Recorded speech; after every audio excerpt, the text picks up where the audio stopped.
మన ప్రభువును రక్షకుడునైన యేసుక్రీస్తు వారి అతి శ్రేష్టమైన నామంలో అందరికీ వందనములు. రోజుకు ఒక మిషనరీ జీవిత చరిత్రలో ఈరోజు మనం చూడబోచున్న మిషనరీ జాషువా మార్ష్మన్. జననం 24/1768, మరణం 5/12/1837, స్వస్థలం గ్రేట్ బ్రిటన్లోని విల్ట్షైర్, దేశం ఇంగ్లాండు, దర్శన స్థలము భారతదేశం. విల్ట్షైర్లోని వెస్ట్బరీ అనే ప్రాంతంలో ఒక పేద కుటుంబంలో జన్మించారు మార్ష్మన్. అతని కుటుంబం అతనికి మంచి విద్యను అందించలేకపోయినప్పటికీ దేవుని కృప వలన అతను బైబిల్ వేదాంత శాస్త్రం అభ్యసించి గ్రీకు, హిబ్రూ, అరబిక్, సిరియాక్ మరియు లాటిన్ భాషలను కూడా అధ్యయనం చేయగలిగారు. అతని యొక్క భాషా నైపుణ్యాలు మరియు జ్ఞాపక శక్తి అద్భుతమైనవి. భారతదేశంలో విలియం కేరీ చేస్తున్న మిషనరీ పని నుండి ప్రేరణ పొందిన మార్ష్మన్ ఇంకా మిషనరీలు అవసరమని కేరీ నుండి వచ్చిన అభ్యర్థనల గురించి తెలుసుకున్నప్పుడు ఆ పని కొరకై తనను సమర్పించుకున్నారు.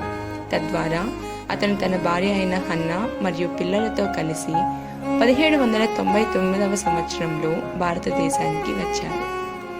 మార్ష్మన్, విలియం కేరీ మరియు విలియం వార్డ్, వారు ముగ్గురు సెరంపూర్ త్రిత్వంగా పేరొందారు.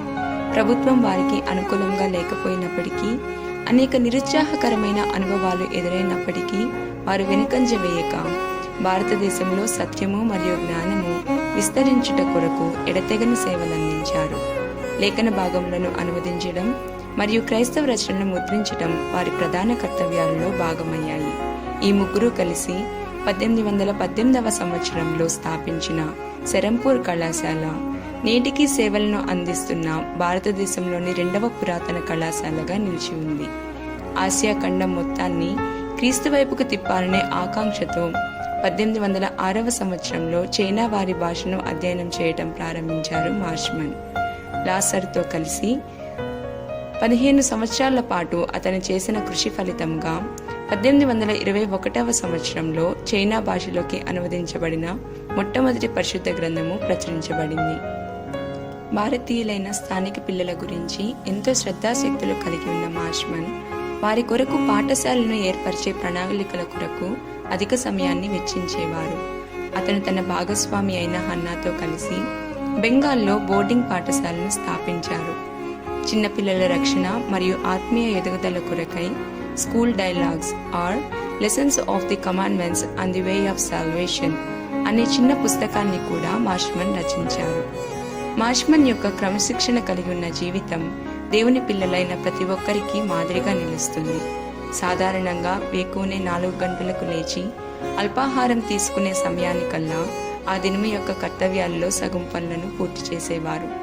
అతను ఎదుర్కొన్న ప్రతి శ్రమ తరువాత దేవుని సేవ కొరకై అతను కలిగి ఉన్న అమితమైన శ్రద్ధాశక్తులు మరింతగా పెరిగేవి. చివరిగా తన చుట్టూ ఉన్న వారిని అతను అడిగిన ఆఖరి ప్రశ్న ఏమిటంటే, నేను ఇంకా దేనినైనా చేయగలనని మీరు అనుకున్నది ఏమైనా కలదా?